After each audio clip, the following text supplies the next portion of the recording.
Hi all, welcome back to Entry. അപ്പോൾ നമ്മളെ ആ ഒരു മിഷന്റെ ഭാഗമായിട്ട് നമ്മൾ നോക്കിക്കൊണ്ടിരിക്കുകയാണ് അല്ലേ. നമ്മളെ മൂന്നാമത്തെ ക്ലാസ് ആണിത്. മൂന്നാമത്തെ ക്ലാസ് എന്ന് പറയുമ്പോൾ നമുക്ക് എത്രയായി 15ാമത്തെ ക്വസ്റ്റ്യനിലേക്ക് നമ്മൾ പോയിക്കൊണ്ടിരിക്കുകയാണ് അല്ലേ. അതായത് നമ്മൾ 10 ക്വസ്റ്റ്യൻ ഓൾറെഡി നോക്കി കഴിഞ്ഞു, 15ാമത്തെ ക്വസ്റ്റ്യനിലേക്ക് പോയിക്കൊണ്ടിരിക്കുകയാണ് അല്ലേ. അപ്പോൾ ഈ ഒരു മൂന്നാമത്തെ പാർട്ടിൽ നമ്മൾ മൂന്നാമത്തെ മൊഡ്യൂളാണ് കൺസിഡർ ചെയ്യുന്നത് കേട്ടോ. മൂന്നാമത്തെ പാർട്ടിൽ മൂന്നാമത്തെ മൊഡ്യൂളാണ് കൺസിഡർ ചെയ്യുന്നത്. മൂന്നാമത്തെ മൊഡ്യൂൾ എന്ന് പറയുമ്പോൾ നമ്മൾ മാഗ്നറ്റിസം കൺസിഡർ ചെയ്തിട്ട് നമുക്ക് ഏറ്റവും ഇമ്പോർട്ടൻ്റ് ആയിട്ട് ചോദിക്കാൻ ചാൻസ് ഉള്ളതും ഏറ്റവും ഇമ്പോർട്ടൻ്റ് ആയിട്ട് നമ്മൾ പഠിച്ചു വെക്കേണ്ടതുമായിട്ടുള്ള ഭാഗങ്ങളിലെ ക്വസ്റ്റ്യൻസ് ആണ് നമ്മൾ എന്ത് ചെയ്യുക നോക്കാൻ വേണ്ടി പോകുന്നുണ്ടായിരിക്കും കേട്ടോ. അപ്പോൾ അതിനകത്ത് നമ്മുടെ മിഷൻ 100ലെ മൂന്നാമത്തെ പാർട്ടിലേക്ക് നമുക്ക് എന്ത് ചെയ്യാം പോവാം അല്ലേ. നമ്മളെ KCB വർക്കർ ആവുക എന്നുള്ള ആ ഒരു മിഷൻസിൻ്റെ ഭാഗമായിട്ട് നമ്മൾ എന്ത് ചെയ്യാണ് 100 ക്വസ്റ്റ്യൻസ്, അതായത് ഒരു മോഡൽ ടെസ്റ്റ് എന്നുള്ള രീതിയിലാണ് നമ്മളിപ്പോൾ ചെയ്തുകൊണ്ടിരിക്കുന്നത് അല്ലേ. അപ്പോൾ അതിനകത്തുള്ള ഫസ്റ്റ് ക്വസ്റ്റ്യൻ ആണ്, what is A kind of magnetic substance is water. ഒരുപാട് തവണ റിപ്പീറ്റ് ചെയ്ത് ചോദിക്കുന്നതാണ്. ഇനിയിപ്പോൾ ഈ ഒരു ക്വസ്റ്റ്യൻ അല്ല എന്നുണ്ടെങ്കിലും ആ ഒരു സബ്സ്റ്റൻസുമായിട്ട് ബന്ധപ്പെട്ട് അല്ലെങ്കിൽ സബ്സ്റ്റൻസുകളുമായിട്ട് ബന്ധപ്പെട്ട് അതിൻ്റെ എക്സാമ്പിൾസ് എന്നുള്ളത് ഒരുപാട് ക്വസ്റ്റ്യൻ പേപ്പറിൽ റിപ്പീറ്റ് ആയിട്ട് ചോദിച്ചുകൊണ്ടിരിക്കുന്ന കാര്യം കേട്ടോ. അപ്പോൾ എന്താ അവിടെ ചോദിച്ചുള്ളത്, what kind of magnetic substance is water എന്നാണ് ചോദിച്ചുള്ളത് അല്ലേ. അപ്പോൾ ഈ പറഞ്ഞിട്ടുള്ള ഏതാണ് വാട്ടർ എന്നുള്ളത്, ഏത് കൈൻഡ് ഓഫ് മാഗ്നറ്റിക് സബ്സ്റ്റൻസ് ആയിട്ടാണ് വാട്ടർ വരുന്നുണ്ടാവുക എന്നുള്ളതാണ് നമ്മളോട് ക്വസ്റ്റ്യൻ ആയിട്ട് എന്ത് ചെയ്തിട്ടുള്ളത് ചോദിച്ചിട്ടുള്ളത്. അപ്പോൾ അവിടെ എന്താ പറഞ്ഞിട്ടുള്ളത്, ferro magnetic, non magnetic, paramagnetic and diamagnetic എന്നാണ് ഓപ്ഷൻ ആയിട്ട് വന്നിട്ടുള്ളത് അല്ലേ. അപ്പോൾ നമുക്ക് പ്രധാനമായിട്ടും നമുക്ക് പഠിക്കാനുള്ള കൺസെപ്റ്റ് അനുസരിച്ച് പ്രധാനമായിട്ടും 3 രീതിയിലാണ് മാഗ്നറ്റിക് സബ്സ്റ്റൻസ് ഉള്ളത് അല്ലേ. ഒന്നാമത്തെ ഏതാണ് ഫെറോ ആൻഡ് രണ്ടാമത്തെ ഏതാണ് പാരാ, മൂന്നാമത്തെയാണ് എന്ത് ചെയ്യുന്നത് ഡയാമാഗ്നറ്റിക് സബ്സ്റ്റൻസ് എന്ന് പറയുന്നത് അല്ലേ. ഇതിനകത്ത് ഫെറോ മാഗ്നറ്റിക് സബ്സ്റ്റൻസ് എന്ന് പറഞ്ഞു കഴിഞ്ഞാൽ നമ്മളിപ്പോൾ എപ്പോഴും പറയുമ്പോഴേ എങ്ങനെ പറയാ വെച്ച് കഴിഞ്ഞാൽ, ഞാൻ ജസ്റ്റ് ഒരു കൺസെപ്റ്റ് എടുക്കാം കേട്ടോ. എൻ്റെ കയ്യിൽ ഇപ്പോൾ ജസ്റ്റ് ഒരു മാഗ്നറ്റ് ഉണ്ടെന്ന് കരുതുക, ഇതൊരു മാഗ്നറ്റ് ആണെന്ന് കരുതുക, ഇത് ഒരു മെറ്റീരിയൽ ആണെന്ന് കരുതുക. അപ്പോൾ ഈ മാഗ്നറ്റ് ഞാനിവിടെ വെച്ച് ഈ മെറ്റീരിയൽ ഇവിടെ വെക്കുമ്പോൾ ഈ മാഗ്നറ്റിനും ആക്ഷൻ കൊണ്ട്, അതായത് ഒരു എക്സ്റ്റേണൽ മാഗ്നറ്റ് ആണല്ലോ ഞാൻ ഇവിടെ വെച്ചുള്ളത്, ഈ മാഗ്നറ്റിൻ്റെ ആക്ഷൻ കൊണ്ട് എൻ്റെ കയ്യിലുള്ള ഈ ഒരു പെന്ന്, ഈ പെന്ന് എന്താണ് ജസ്റ്റ് ഒരു മെറ്റീരിയൽ ആണെങ്കിൽ ഈ മെറ്റീരിയലിന് എന്ത് ചേഞ്ച് ഉണ്ടാവുന്നോ അത് നോക്കിയിട്ടാണ് നമ്മൾ എന്ത് മനസ്സിലാക്കുന്നുണ്ടാവുക, അത് ഫെറോ ആണോ പാരയാണോ ഡേ ആണോ മനസ്സിലാവുന്നുണ്ടാവും അല്ലേ. അപ്പോൾ എന്താണ് ഈ ചേഞ്ച് എന്ന് പറയുന്നത്, അതായത് ഈ മെറ്റീരിയലിന് ഉണ്ടാവുന്ന അതിൻ്റെ അലൈൻമെൻറ്റ് മൂവ്മെൻറ്റ് ഉണ്ടാവുന്ന ചേഞ്ച് എന്ന് പറയുന്നത് ഒരു അട്രാക്റ്റീവ് ആയിട്ടുള്ള, അതായത് അട്രാക്റ്റീവ് എന്ന് പറഞ്ഞു കഴിഞ്ഞാൽ ഇവിടെ വെക്കുമ്പോഴേക്കും ഇത് കയറി പിടിക്കുന്ന രീതിയിലുള്ള അത്രയും വലിയൊരു അട്രാക്ഷൻ അവിടെ കാണിക്കുന്നുണ്ട് എന്നുണ്ടെങ്കിൽ അതിനെ നമുക്ക് എന്ത് പറയാം, അതായത് ഒരു വെരി സ്ട്രോങ് ആയിട്ടുള്ള ഒരു അട്രാക്ഷൻ കാണിക്കുന്നുണ്ട് എന്നുണ്ടെങ്കിൽ, അതായത് സ്ട്രോങ് ആയിട്ടുള്ള ഒരു അട്രാക്ഷൻ കാണിക്കുന്നുണ്ട് എന്നുണ്ടെങ്കിൽ അത് എന്ത് മെറ്റീരിയൽ ആയിരിക്കും, അതായിരിക്കും ഫെറോ മാഗ്നറ്റിക് മെറ്റീരിയൽ എന്ന് പറയുന്നത് കേട്ടോ. ദെൻ ഇവിടെ എങ്ങനെ വെച്ചപ്പോഴേ ഈ മെറ്റീരിയൽ ഉണ്ടാകുന്നത് അങ്ങനെ അട്രാക്ട് ചെയ്യണം അല്ലേ, പതുക്കെ എങ്ങനെ ചെയ്താൽ മതി എന്നുള്ള രീതിയിലൊക്കെ ഒരു ചെറിയൊരു മൂവ്മെൻറ്റ് മാത്രമേ ഉള്ളൂ എന്നുണ്ടെങ്കിൽ അതിനെ നമ്മൾ വിളിക്കുന്ന പേരാണ് പാരാമാഗ്നറ്റിക് മെറ്റീരിയൽ കേട്ടോ. പറഞ്ഞ് കാണുമ്പോൾ നമുക്ക് അവിടെ ഒന്നും മനസ്സിലാവുന്നുണ്ടാവില്ല, അതായത് അട്രാക്ഷൻ നടക്കുന്നുണ്ടോ ഇല്ലേ എന്നൊന്നും മനസ്സിലാവുന്നുണ്ടാവില്ല. വളരെ വളരെ വളരെ വളരെ വളരെ ചെറിയതായിട്ട് ഒരു അട്രാക്ഷൻ അല്ലേ, അട്രാക്ഷനാണ് നടക്കുന്നുണ്ടായിരിക്കുക, പക്ഷേ അവിടെ ലോ ആയിട്ടുള്ള അല്ലെങ്കിൽ വളരെ സ്ലോ ആയിട്ടുള്ള ഒരു അട്രാക്ഷൻ, അല്ലെങ്കിൽ വളരെ സ്ലോ എന്ന് പറയുന്നത് വളരെ ലോ ആയിട്ടുള്ള ഒരു അട്രാക്ഷൻ നടക്കുന്നതിനെയാണ് നമ്മൾ പാരാമാഗ്നറ്റിക് മെറ്റീരിയൽ എന്ന് പറയുന്നത് കേട്ടോ. ദെൻ മൂന്നാമത്തെ കൺസെപ്റ്റ് ഡേ ആണെങ്കിൽ, ഡേ എന്താ ചെയ്യാന്ന് അറിയോ, ഇവിടെ നമ്മൾ വെച്ച് കഴിഞ്ഞാൽ ഇതിനകത്ത് ഒരു ചെറിയ റിപ്പൾഷൻ അല്ലേ, അങ്ങോട്ട് പോകുന്നുണ്ട് അല്ലേ, ആ ഒരു കൺസെപ്റ്റാണ് വരുന്നുണ്ടാവുക. അതായത് ചെറിയ രീതിയിലൊരു റിപ്പൾഷൻ ആണ് നടക്കുന്നതെന്നുണ്ടെങ്കിൽ അവിടെ സ്ട്രോങ് ആയിട്ടുള്ള അട്രാക്ഷൻ, ഇവിടെ എന്താണ് ലൈറ്റ്ലി ആയിട്ടുള്ള ഒരു അട്രാക്ഷൻ നടക്കുന്നുണ്ട്, ദെൻ ഇവിടെ എന്താണ് ഒരു ലൈറ്റ് ആയിട്ടുള്ള റിപ്പൾഷൻ ആണ് നടക്കുന്നതെന്നുണ്ടെങ്കിൽ, ലൈറ്റ് ആയിട്ടുള്ള ഒരു റിപ്പൾഷൻ ആണ് നടക്കുന്നതെന്നുണ്ടെങ്കിൽ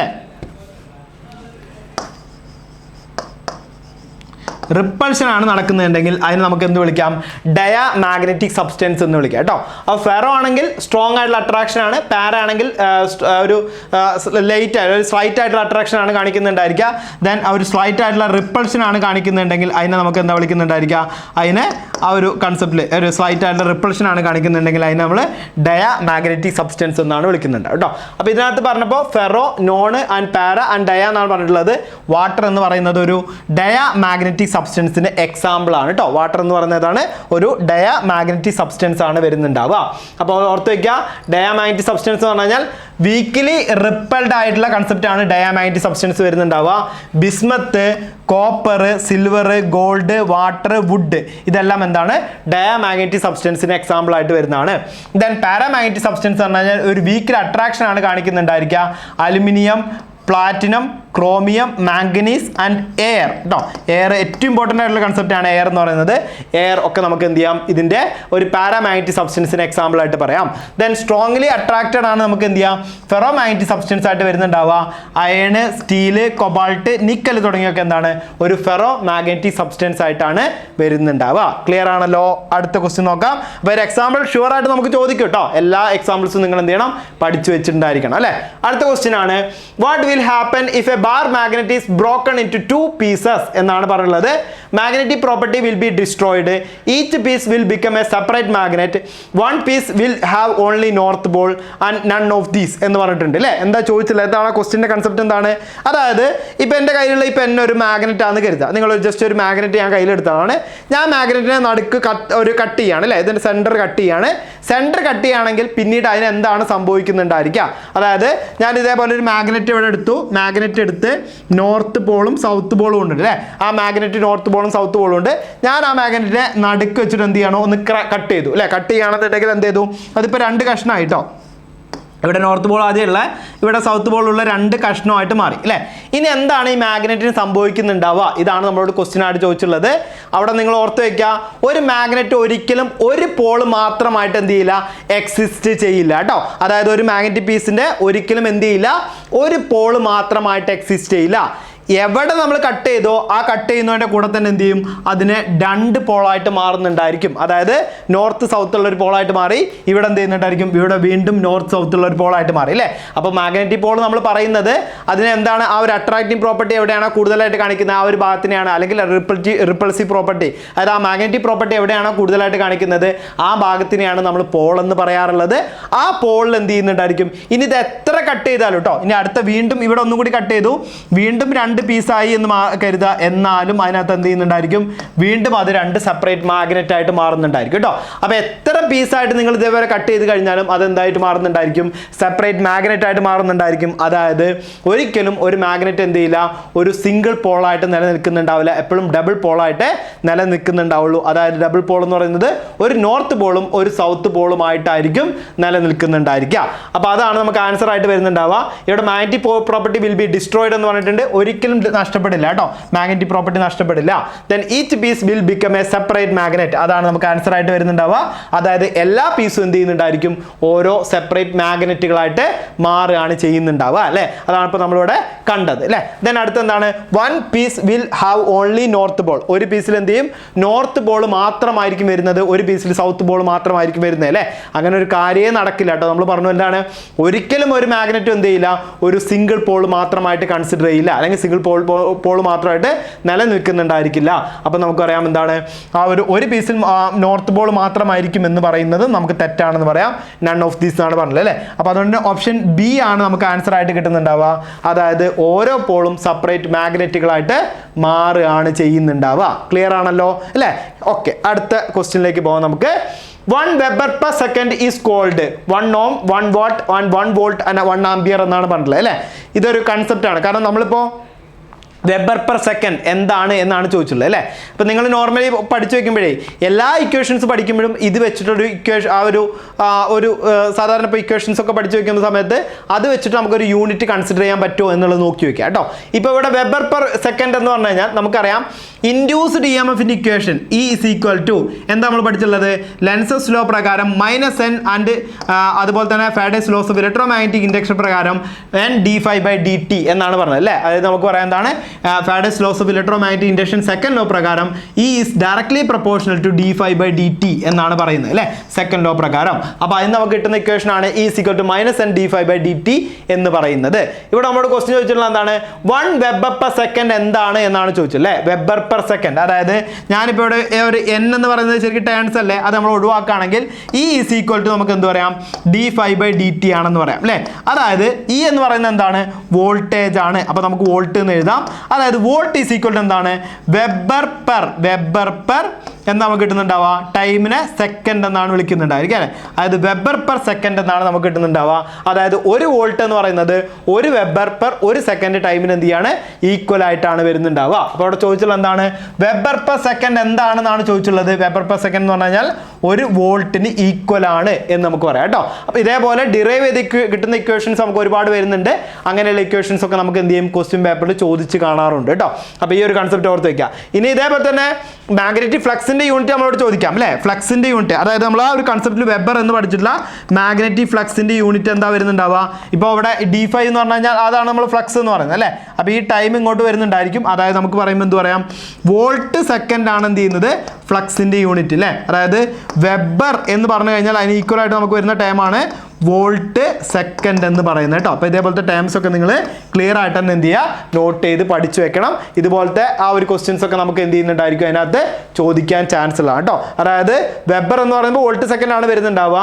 ദെൻ 1 വെബർ പെർ സെക്കൻഡ് എന്ന് പറഞ്ഞു കഴിഞ്ഞാൽ 1 വോൾട്ട് ആണ് വരുന്നുണ്ടാവുക അല്ലേ. ആ ഒരു കൺസെപ്റ്റിൽ നിങ്ങൾ എന്ത് ചെയ്യുക, ഓർത്ത് വെക്കുക കേട്ടോ. ദെൻ ഇവിടെ ഇപ്പോൾ 1 ഓം എന്ന് പറയുമ്പോഴേ ഇതിനൊക്കെ ഒരു ഇക്വേഷൻ പറയാം അല്ലേ. എന്താണ് ഓം എന്ന് പറഞ്ഞാൽ റെസിസ്റ്റൻസ് ഈക്വൽ ടു എന്താണ്, V/I ആണ് അല്ലേ. അപ്പോൾ V എന്ന് പറഞ്ഞാൽ എന്താണ്, വോൾട്ട് ആണ്. ആൻഡ് I എന്ന് പറഞ്ഞാൽ എന്താണ്, കറണ്ട് ആണ് അല്ലേ. അപ്പോൾ നമുക്ക് പറയാം എന്താണ്, വോൾട്ട് പെർ ആംബിയർ ആണ് എന്ത് ചെയ്യുന്നത്, നമ്മുടെ ഓം എന്ന് പറയുന്നത് അല്ലേ. Volt per ampere, 1 volt per 1 ampere എന്ന് പറഞ്ഞാൽ എന്താണ്, 1 ഓം ആണ്. കൺസിഡർ മനസ്സിലായോ, എങ്ങനെയാണ് ആ ഇക്വേഷൻ ഉണ്ടാക്കിയത് മനസ്സിലായി അല്ലേ. ദെൻ പവർ ആണ്, വാട്ട്സ് ആണെന്നുണ്ടെങ്കിൽ വാട്ട്സിന് പിന്നെ നമ്മളൊരു യൂണിറ്റ് യൂസ് ചെയ്യാറുണ്ട്. എന്താണ്, ജൂൾ എന്ന് പറയുന്നത്, ജൂളിന്റെ കൺസെപ്റ്റിൽ നമ്മൾ പറയാറുണ്ട് അല്ലേ. ജൂൾ പെർ സെക്കൻഡ് എന്ന് നമുക്ക് പറയാം അല്ലേ. അതായത് എന്താണ്, പവർ എന്ന് പറഞ്ഞാൽ എന്താണ്, work done divide by time എന്നാണ് പറയുന്നുണ്ടാവുക. വർക്ക് ഡൺ ജൂളിലാണ് പറയുന്നുണ്ടാവുക, ടൈം എന്താണ്, സെക്കൻഡിലാണ് പറയുക. ജൂൾ പെർ സെക്കൻഡ് എന്ന് നമുക്ക് വാട്ടിന് പറയാം കേട്ടോ, പവറിന്റെ കൺസെപ്റ്റിൽ പറയാം. ഇനി ആംബിയറിന്റെ കൺസെപ്റ്റിൽ നമുക്ക് പറയാം എന്താണ്, ampere A is equal to എന്താണ്, Q/T ആണ് അല്ലേ. അതായത് Q is equal to I into T ആണ് വരുന്നുണ്ടാവുക.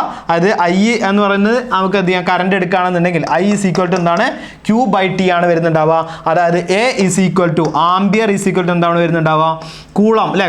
കൂളം ആണ് എന്ത് ചെയ്യുന്നത്, നമ്മളെ ആ ഒരു ചാർജിന്റെ യൂണിറ്റ് ആയിട്ട് വരുന്നത് കൂളം പെർ സെക്കൻഡ് എന്നുള്ളതാണ് നമുക്ക് ആൻസർ ആയിട്ട് വരുന്നുണ്ടാവുക അല്ലേ. അതായത് ആംബിയർ is equal to എന്താണ്, കൂളം പെർ സെക്കൻഡ് ആണ് വരുന്നുണ്ടാവുക. അപ്പോൾ ഇങ്ങനത്തെ കൺസെപ്റ്റ് ഒക്കെ നിങ്ങൾ എന്ത് ചെയ്യുക, നോട്ട് ചെയ്ത് വെക്കുക കേട്ടോ. ഓക്കെ, നെക്സ്റ്റ് ക്വസ്റ്റ്യനിലേക്ക് പോവാം. നെക്സ്റ്റ് ക്വസ്റ്റ്യൻ എന്ന് പറയുന്നത് what is unit of reluctance എന്നാണ് ചോദിച്ചിട്ടുള്ളത് അല്ലേ. What is unit of reluctance എന്നാണ് ചോദിച്ചിട്ടുള്ളത്. Weber per metre square, weber per metre, ampere turns per weber metre square and ampere turns per weber എന്നാണ് പറഞ്ഞിട്ടുള്ളത്. What is unit of reluctance അല്ലേ. അപ്പോൾ റിലക്റ്റൻസിന്റെ ഇക്വേഷൻ എന്താ, reluctance S is equal to mmf divide by flux എന്നാണ് വരുന്നുണ്ടാവും അല്ലേ. അപ്പോൾ MMFന്റെ യൂണിറ്റ് എന്താ, MMF എന്ന് പറയുമ്പോൾ number of turns into current ആണ്. അതായത് ആംബിയർ ടേൺസ് പെർ വെബർ എന്നുള്ളതാണ് നമുക്ക് വരുന്നുണ്ടാവും അല്ലേ. ആംബിയർ ടേൺസ് പെർ വെബർ ആണ് കിട്ടുന്നുണ്ടാവുക. അതായത് റിലക്റ്റൻസിന്റെ ഇക്വേഷൻ എന്ന് പറയുന്നത് ആംബിയർ ടേൺസ് പെർ വെബർ എന്നാണ് കിട്ടുന്നുണ്ടാവുക. അതായത് ഓപ്ഷൻ D ആണ് നമുക്ക് ആൻസർ ആയിട്ട് അവിടെ കിട്ടുന്നുണ്ടാവും അല്ലേ. ഓപ്ഷൻ D ആണ് നമുക്ക് ആൻസർ ആയിട്ട് അവിടെ കിട്ടുന്നുണ്ടാവും കേട്ടോ. ഇനി റിലക്റ്റൻസിന് മറ്റ് ഇക്വേഷനും ഉണ്ട്, യൂണിറ്റ് നമുക്ക് വീണ്ടും ഉണ്ടാക്കാൻ വന്നിട്ടാണ്. ജസ്റ്റ് ഇക്വേഷൻ നിങ്ങൾ നോട്ട് ചെയ്ത് വെക്കാം. S is equal to എന്താണ്, L/μA എന്നൊക്കെ പറയുന്ന ഇക്വേഷനൊക്കെ നമുക്ക് എന്ത് ചെയ്യുന്നുണ്ട്, റിലക്റ്റൻസിന് യൂസ് ചെയ്യുന്നുണ്ട് അല്ലേ. പക്ഷേ ഈ ഒരു കൺസെപ്റ്റ് അനുസരിച്ച് നമുക്ക് പറയാം MMF എന്ന് പറയുമ്പോൾ number of turns into current ആണ് വരുന്നുണ്ടാവുക. അപ്പോൾ number of turns into current divide by flux എന്നാണ് വരുന്നുണ്ടാവുക. നമ്പർ ഓഫ് ടേൺസിന് ആംബിയർ ടേൺസ് ഒന്നും ഫ്ലക്സിന്റെ യൂണിറ്റ് വെബർ ആയിട്ട് എടുത്തു കഴിഞ്ഞാൽ ആംബിയർ ടേൺസ് പെർ വെബർ ആണ് നമുക്ക് റിലക്റ്റൻസിന് യൂണിറ്റ് ആയിട്ട് കിട്ടുന്നുണ്ടാവും അല്ലേ. ദെൻ ഇവിടെ നമ്മൾ പറയുമ്പോൾ വെബർ പെർ മീറ്റർ സ്ക്വയർ എന്ന് പറഞ്ഞിട്ടുണ്ട് അല്ലേ. വെബർ പെർ മീറ്റർ സ്ക്വയർ എന്ന് പറഞ്ഞാൽ എന്താണ്, ഫ്ലക്സ് പെർ ഏരിയ ആണ്. ഫ്ലക്സ് പെർ ഏരിയ എന്ന് പറയുന്നത് എന്താണ്, ബിയുടെ യൂണിറ്റ് ആണ് അല്ലേ. അതായത് മാഗ്നറ്റിക് ഫ്ലക്സ് ഡെൻസിറ്റിയുടെ യൂണിറ്റ് ആണ്. അല്ലെങ്കിൽ നമുക്ക് പറയാം എന്താണ്, ടെസ്ല, മാഗ്നറ്റിക് ഫ്ലക്സ് ഡെൻസിറ്റി അല്ലെങ്കിൽ ടെസ്ലയുടെ യൂണിറ്റ് ആണ്. പിന്നെ വെബർ പെർ മീറ്റർ ആണ്, ampere turns per metre square ആണ് അല്ലേ. അപ്പോൾ ഒരു കൺസെപ്റ്റ് നമുക്ക് അത് ആ ഒരു കൺസെപ്റ്റ് മാത്രമേ വരുന്നുണ്ടാവുള്ളൂ. അതിൻ്റെ യൂണിറ്റ് ആയിട്ട് ടെസ്ല എന്ന് പഠിച്ചു വെക്കുക. അതേപോലെ തന്നെ എല്ലാ യൂണിറ്റുകളും നിങ്ങൾ എന്ത് ചെയ്യുക, നോട്ട് ചെയ്ത് വെക്കുക കേട്ടോ. അപ്പോൾ മാഗ്നറ്റിക് ഫ്ലക്സിൻ്റെ യൂണിറ്റ് വെബർ ആണ്, മാഗ്നറ്റിക് ഫ്ലക്സ് ഡെൻസിറ്റി ടെസ്ല ആണ്. അതാണ് നമ്മൾ പറഞ്ഞ വെബർ പെർ മീറ്റർ സ്ക്വയർ എന്ന് പറയുന്ന യൂണിറ്റ് നമുക്ക് അവിടെ യൂസ് ചെയ്യാം എന്ന് പറഞ്ഞു അല്ലേ. ദെൻ മാഗ്നറ്റിക് ഫീൽഡ് സ്ട്രെങ്ത് ആണെങ്കിൽ ആംബിയർ ടേൺസ് പെർ മീറ്റർ ആണ് വരുന്നുണ്ടാവുക.